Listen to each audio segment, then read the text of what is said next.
आपके पास one plus 8 series का कोई सा भी फ़ोन है तो यहाँ पे आप power button and call use कैसे कर सकते हैं। तो इसके लिए आप सेटिंग पे जाएंगे, इस टाइप से ऑप्शन आएगा, स्क्रॉल कर लेंगे। आपको यहाँ पे एडिशनल सेटिंग पे क्लिक करना है। इसके बाद एक्सेसिबिलिटी पे क्लिक करना है। यहाँ पे press power button to end call, ये ऑन कर देंगे। तो यहाँ पे ना ये जो पावर बटन है इसको प्रेस करने से जो है कॉल कट जाती है आपकी। एक बार दबाएंगे तो यहाँ पे लाइट जलती है, दूसरी बार दबाने से कॉल कट जाती है। या फिर अगर इनकमिंग कॉल आ रही है तो दबाने से साइलेंट हो जाता है फ़ोन।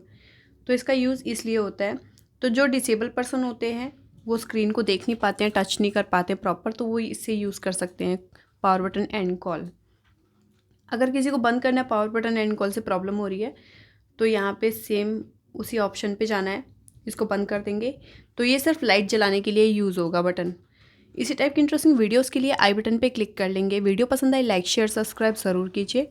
मिलते हैं नेक्स्ट वीडियो में, तब तक के लिए नमस्कार।